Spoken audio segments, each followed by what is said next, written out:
Alright, so this video right here, we're gonna go a little bit more in depth. The other video, man, I showed y'all I vacuumed down the system. It was good to go and everything. This one I'm gonna kind of go step by step and kind of show you what you're gonna need to do if you're trying to get your AC running in your box Chevy.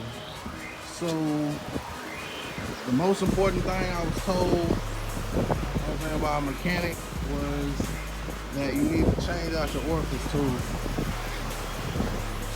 My orifice tube look like this. As you can see, pretty icky looking. If you know how these look when they come new, they're white. And if you can see, it's like some little metal shavings look like on there, some debris, kind of clogged up and stuff. So you definitely want to replace that, as that's one of the main reasons I was told by mechanic that, you know, that it clogged up or whatever. So shout out to my boy Derek the mechanic. So he got a YouTube channel. I'll put it down in the description box below. Yeah, so y'all know me, man. I just pay information forward. So you know, since he, you know, gave me the game, you know, I'm passing it forward to y'all. So basically, what you're gonna want to do first is what you're gonna need is these AC gauges. You know what I'm saying? You can get these from your local Harbor Freight. You also going to need a vacuum pump.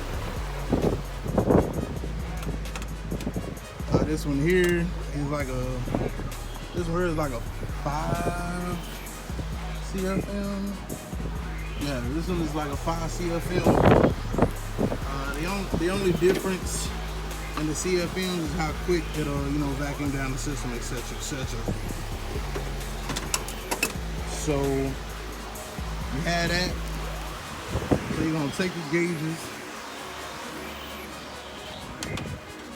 I'm pretty sure a lot of y'all done seen, you know, they have it hanging up here on the hood. Gauge is hanging up there. Now the red side, this can only go one way. Your red side is gonna go to your high side. So your high side should have a connector that is larger in diameter, as you can see, that'll fit right there. On the box Chevy for the 80, even though my box is an 84, I'm using the hose, the AC hose from a 1989, 1990. So that high side connector is gonna go right here, like that. Okay. Now your low side,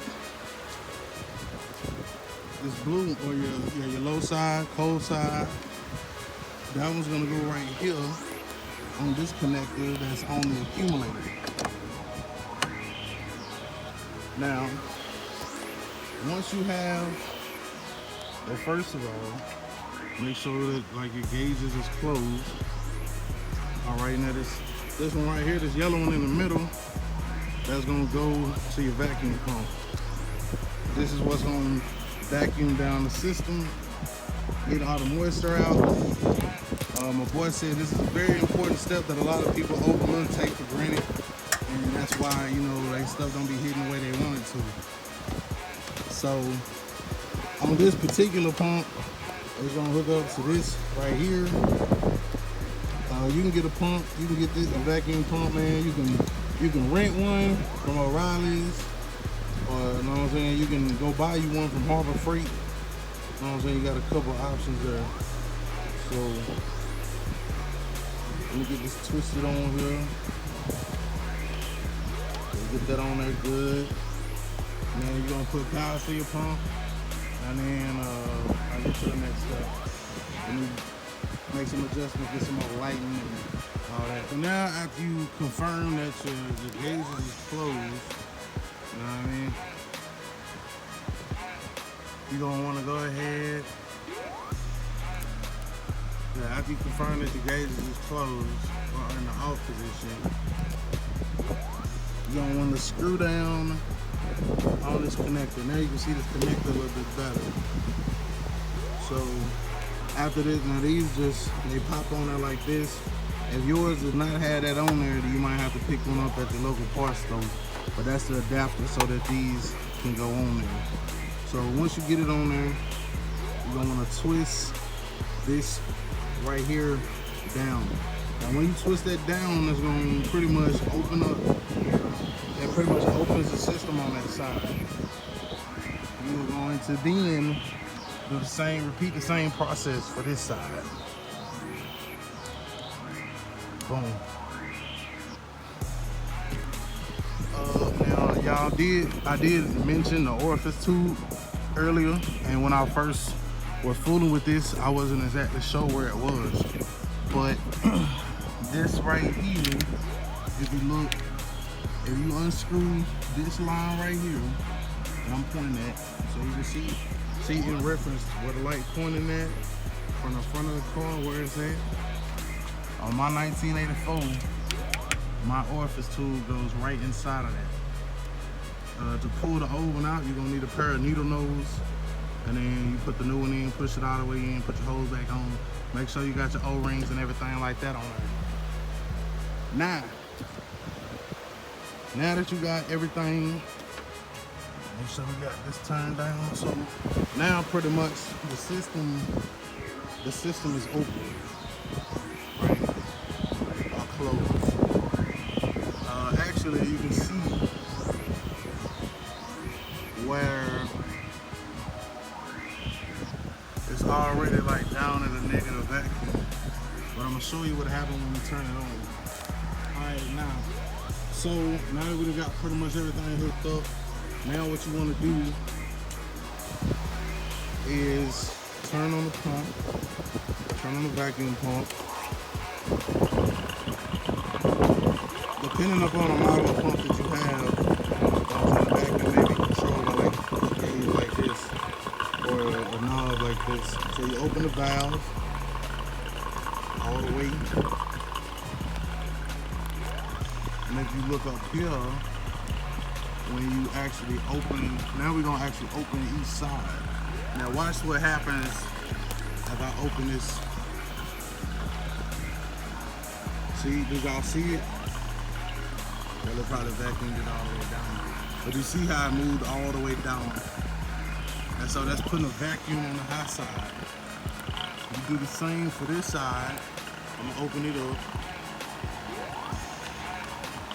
And as you can see, it's gonna move pretty much all the way down to that 30.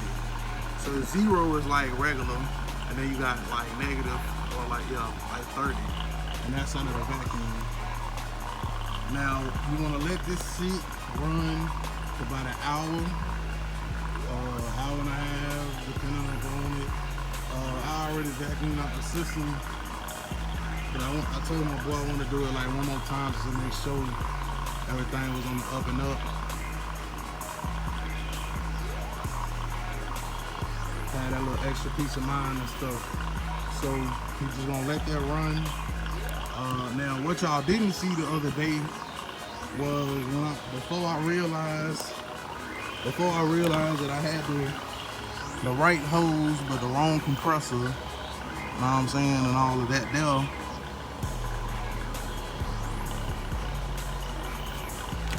The hoses wasn't fitting right on that other compressor, and what I basically had to do was I had a leak. So once we put power to it and we jumped the starter, and my boy Pryor was over here, we identified the leak. Now, what made us aware of that is that before we even did that, we was just trying to figure out where it was at. So if you start your vacuum and it don't go all the way down to 30, then you possibly got a leak.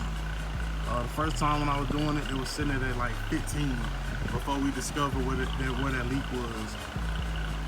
But when your system is fully sealed and the vacuum is on it, it should go all the way down to 30. Very important. Hey y'all, we back. So this been running for about an hour, give or take. You can see the vacuum is all the way down on both sides here. So before you actually turn the AC compressor or the vac vacuum pressure off. You want to close off both of these, because if not, then you'll lose some vacuum through the lines or whatnot. So close them bad boys off, then cut that off. Then you can go ahead and close this off. Now, what you want to see is that it does not move. It's still all the way down as if it was running. It looked like it kind of moved a little bit on that side. I wonder if that means we got a little bit of a leak. I want to say that this side matter more, all the way down to 30. But I could be wrong. Don't quote me. I'm not no professional. It is what it is. So, we'll leave this on about 45 minutes. Make sure that they don't leak, if they don't move. If they don't move, then we should be good.